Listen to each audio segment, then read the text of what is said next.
On January 30th, 2026, the U.S. Department of Justice dropped what can only be described as the largest document release in modern American history. 3.5 million pages, 180,000 images, 2,000 videos, all connected to one name, Jeffrey Epstein. Now here's the wild part. Within hours, millions of ordinary people were sitting at their computers at 2 in the morning, scrolling through FBI interview summaries, flight manifests, and heavily redacted legal files they had absolutely no legal obligation, no professional reason, and frankly, no practical use for whatsoever.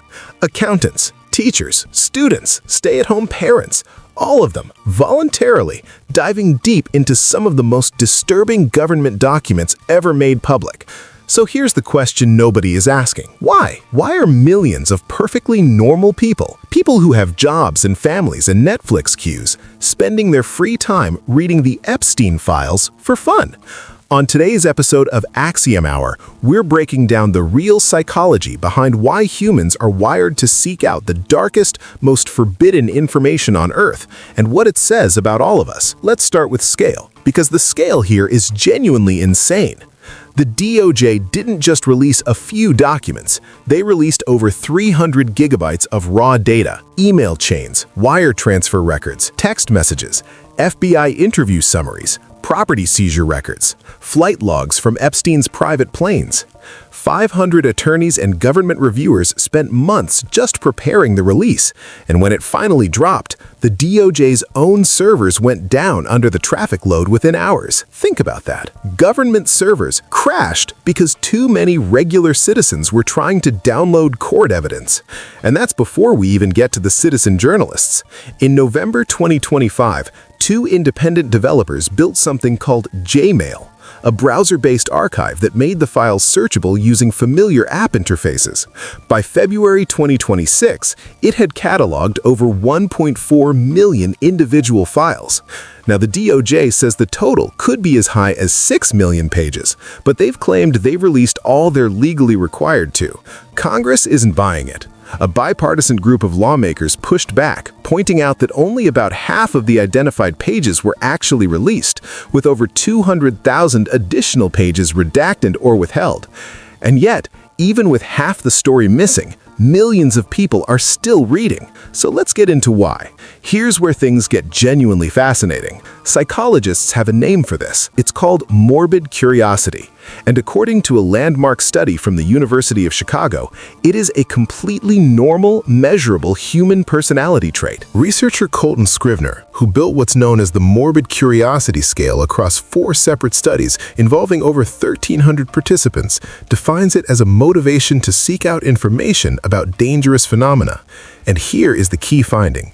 In one of his studies, morbid curiosity alone predicted over half the variance. That's an R-squared of 0.53 in a person's decision to voluntarily investigate disturbing information when given a non-disturbing alternative. In other words, if you gave someone a choice between reading something dark and reading something totally fine, morbid curiosity could predict their choice more than 50% of the time. But here's where it gets interesting. The morbidly curious aren't thrill seekers in the simple sense. Scrivener's research found that high morbid curiosity was associated with people who were rebellious, socially curious, and especially interested in understanding the minds of dangerous people. It wasn't about enjoying fear for its own sake.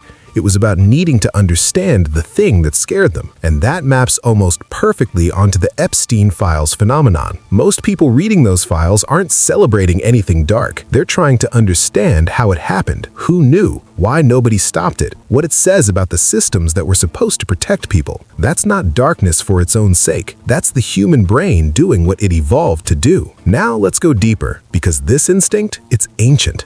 Researchers Vicari and Fraley propose that humanity's fascination with crime and danger may originate from defensive evolutionary mechanisms, that our brains evolved to track and monitor what they call fitness-relevant information. Think about what that means in practice. For most of human history, Knowing where the danger was, knowing who was dangerous, knowing what powerful people were capable of, that was survival information. Your ancestors who paid careful attention to threats lived longer than the ones who looked away. The brain, to this day, still treats information about threatening people and dangerous power structures as high priority. It tags it as something you need to know. And here's the second layer. Theorists in psychology describe this as an information gap. The idea is that curiosity is triggered by a discrepancy between what you already know and what you sense you should know. The Epstein files are, almost by design, a perfect information gap machine. You know something terrible happened. You know powerful people were involved. You don't know exactly who or how much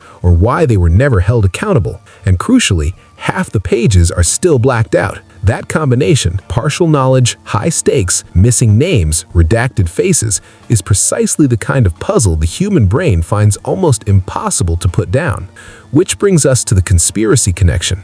A 2024 study published in the British Journal of Psychology found across 3 separate experiments that higher trait morbid curiosity was directly associated with stronger interest in conspiratorial explanations for events.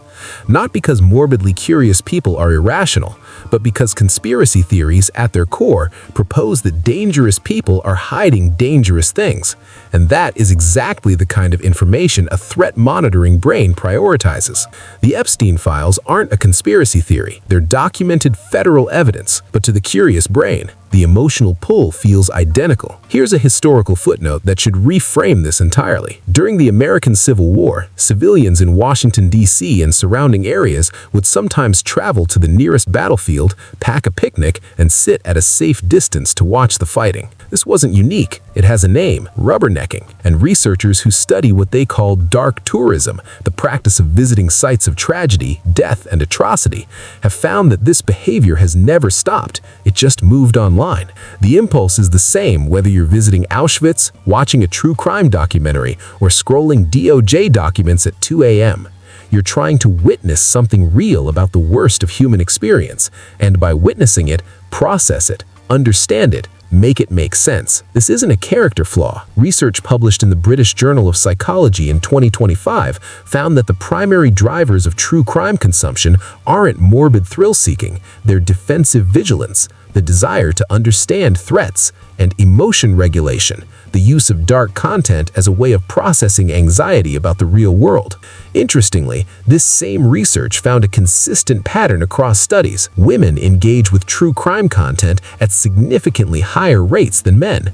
And the most common motive wasn't thrill, it was the desire to feel prepared, to understand how predators operate, to know the warning signs. When you read the Epstein files through that lens, it stops looking like morbid curiosity and starts looking like something closer to civic vigilance.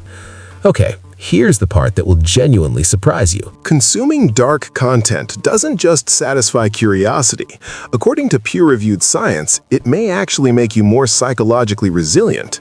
In 2021, researchers at the University of Chicago, including Colton Scribner, conducted a study during the COVID-19 pandemic with 310 participants. They found that fans of horror films reported fewer symptoms of depression, anxiety, and sleeplessness during the pandemic than non-fans.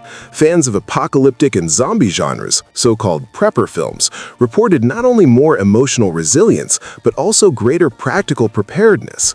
They said they knew what to buy. They said the consequences of a global crisis hadn't caught them by surprise. The lead researcher described the mechanism as simulation. When you engage with frightening stories, your brain treats them as low-stakes rehearsals. You learn emotional coping strategies. You practice processing fear without real-world consequences. And when the real crisis arrives, you've already run the drill. Now, apply that to the Epstein files. People reading those documents, working through the redactions, following the money across flight logs and redacted names, they're not just satisfying curiosity, they're processing something real about how power operates, how institutions fail, and how predators operate inside systems designed to protect them. Whether consciously or not, that knowledge changes how you see the world. And according to the research, that may be exactly what curiosity evolved to do. Neuroimaging studies have confirmed that curiosity for dark or aversive content activates the same reward centers in the brain as ordinary curiosity. The brain doesn't distinguish between learning something pleasant and learning something disturbing. If it closes an information gap, the reward is the same. So when you stayed up until 3 a.m. last month reading redacted FBI documents, your brain wasn't malfunctioning. It was doing exactly what 300,000 years of evolution built it to do. So let's bring this together. 3.5 million pages, servers crashing, millions of citizens becoming overnight amateur investigators, cross-referencing flight logs and redacted names. Is it dark? Yes. Is it uncomfortable? Absolutely. But the science is clear. Morbid curiosity is not pathology. It is a stable, measurable human trait, one that drives us to understand threats, close information gaps, and process the uncomfortable truths about power and human nature that official channels often leave unresolved. The people reading the Epstein files aren't broken. They're not weird. They're doing something humans have done since the first campfire stories were told about the dangers lurking in the dark outside the cave. They're trying to understand the world. The whole world, even the parts nobody wants them to see. And maybe that's why those files went viral in the first place. Not because people are obsessed with darkness, but because, for once, the darkness was actually documented. If this video made you think differently about your own instincts, drop a comment below. And if you want to go deeper into the psychology of why humans are drawn to forbidden knowledge, watch our video on what actually happens inside the brain of a true crime addict.